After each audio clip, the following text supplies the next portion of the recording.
So we have our top string and our bottom beginning installation.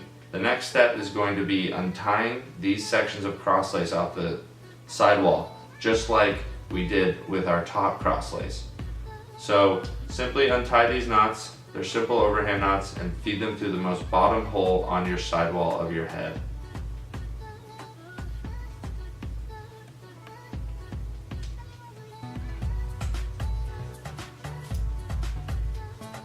Get those fed through, just like that. Don't pull them too tight, we just want them fed through for the time being.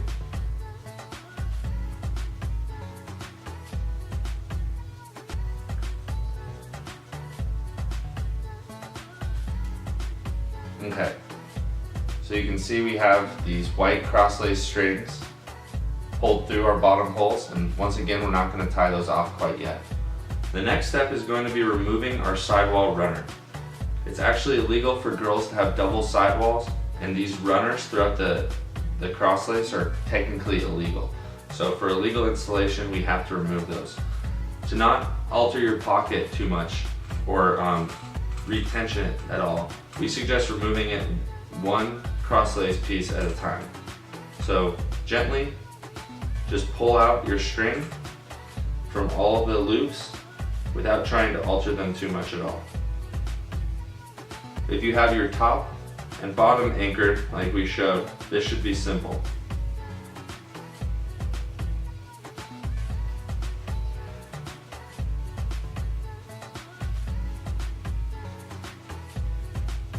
Sometimes twisting helps too. If our laces are too tight, which is a good thing, we want these loops tight, sometimes twisting your sidewall will help it to be removed.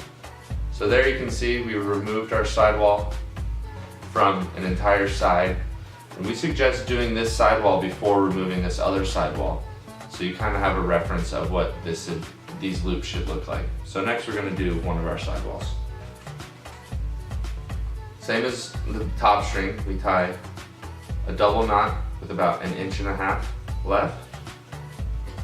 I'm going to feed this up through one of my top string holes. It's okay if it goes through the same hole as your top string or even one of your crosslace pieces. We don't want that. We've removed our sidewall from these crosslace loops, and we're going to apply it in a legal manner. I'm going to show you a very simple way to do it here, but the key is to go through these loops in a correct way so that you don't unloop them. So you can see that you can unloop one of our loops, but they should actually want to stay in these loops.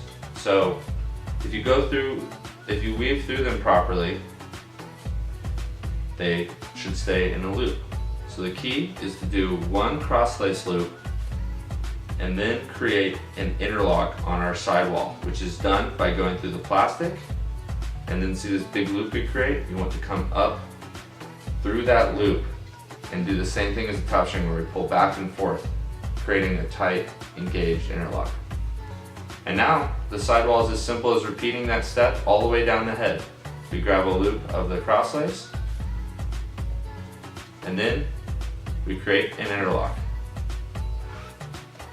Tighten it, and then we repeat this all the way down the head.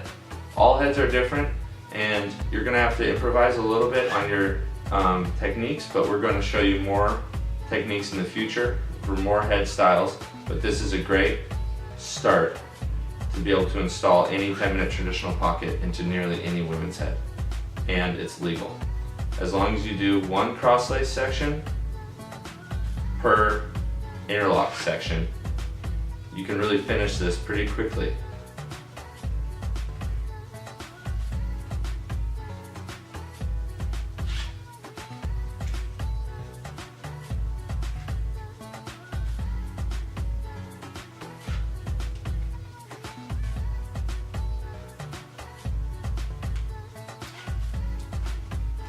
And to finish, once we're completed, all we want to do is just tie a simple overhand knot as snug to the plastic as possible.